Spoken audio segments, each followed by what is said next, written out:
আমরা বেরিয়ে পড়েছি তো আমাদের এটা বৌদি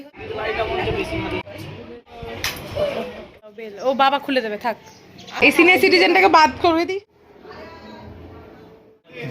না তাহলে তো এখানেই থাকতে হবে।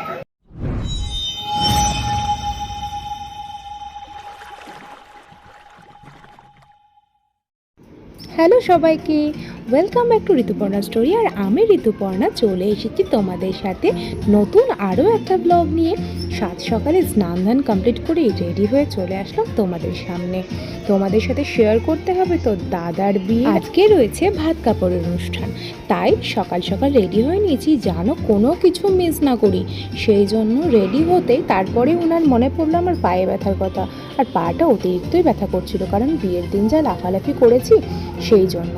আর তাই উনি বসে পড়লেন আমার পা নিয়ে মালিশ করতে আর ব্যান্ডেড বাঁধতে। তবে তোমরাই দেখো পাটা কী হারে ফুলেছে, কী হারে ব্যথা, তার মানে বুঝতেই পারছো আমার পায়ে। আর যত লাফালাফি করেছি ফুলবে নাই বা কেন, আর ব্যথাই বা করবে না কেন, তাই জন্যই তো আরও বেশি ফুলে গেছে, আরও বেশি ব্যথা করছে। তাই ও আমার ব্যথা সহ্য না করতে পেরে নিজেই শুরু করেছে আমার ব্যান্ডেড করতে আর তেল মালিশ করতে। তবে এই সমস্ত কিছু করা কমপ্লিট হলেই আমরা কিন্তু বেরিয়ে পড়বো। এবার আমরা বেরোচ্ছি, এই যে চলো এবার বেরিয়ে পড়ি আমরা দুজন মিলে বিয়ে বাড়ির উদ্দেশ্যে। এবার টোটোতে দেখা হচ্ছে। বাড়ি থেকে বেরোতেই এক মাথা রোদ্দুর, এত গরমে আর ইচ্ছে করছিল না যেতে, মনে হচ্ছিল ঘরেই ঢুকে যায়, কিন্তু কি করব। আমরা বেরিয়ে পড়েছি, মন্দিরে পুজো হচ্ছে।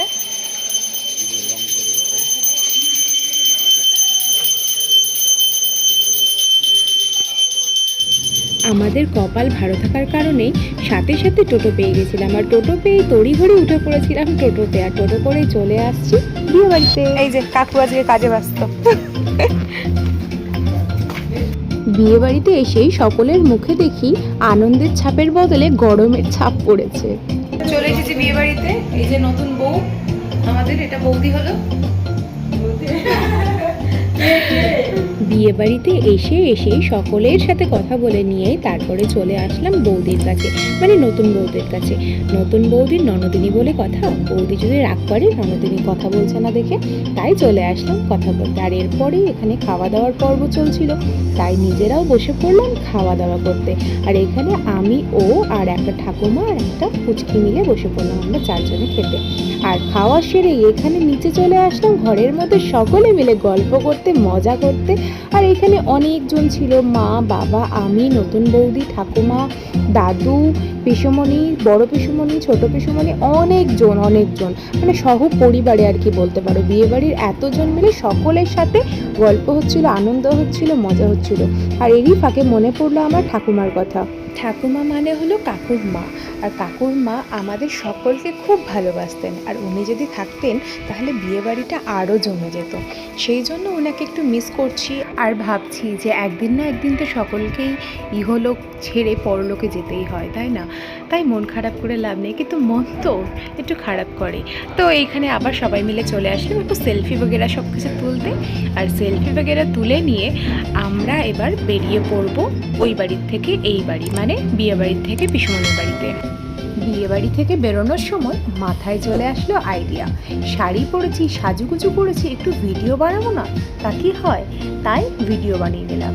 সবার থেকে ইম্পর্টেন্ট যে কথাটা, যেটা হচ্ছে সব কিছু মিস করে গেলাম, সেটা কি বলো তো? কেউ তো জানতে চাইলে না এখনো পর্যন্ত। তোমাদের মনে নিশ্চয়ই কোয়েশ্চেন হচ্ছে যে কী মিস করে গেলাম। আমরা ভাত কাপড়ের অনুষ্ঠানটাই মিস করে গিয়েছি। দেখতে কি পেলে ভাত কাপড়ের অনুষ্ঠানটা? সেটাই, ভাত কাপড়ের অনুষ্ঠানটাই মিস করে ফেলেছি আমরা।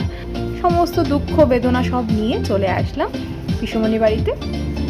আজ দুপুরে আমাদের আর পিসুমণি বাড়িতে ফেরার কোনো প্ল্যান ছিল না, কিন্তু ফেরত আসলাম কারণ বিয়ে বাড়িতে অনেক লোকজন আর অনেক গ্যাঞ্জাম। সেই কারণে গরমে ঘুমও আসবে না, একটু রেস্টও করতে পারবো না।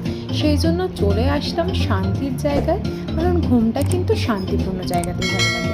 তাই চলে আসলাম এখন ঘুমোতে। চলো ভিডিওটা আজ এই পর্যন্তই। ভালো লাগলে অবশ্যই লাইক, কমেন্ট অ্যান্ড শেয়ার করো বন্ধুদের সাথে, ফ্যামিলি মেম্বার্সদের সাথে। আর অবশ্যই প্লিজ চ্যানেলটা সাবস্ক্রাইব করে দিও। সাবস্ক্রাইব করতে তো টাকা লাগে না, বলো, একটু সাবস্ক্রাইব করে দিও। টাটা সকলকে, সকলে খুব ভালো থেকো, সুস্থ থেকো।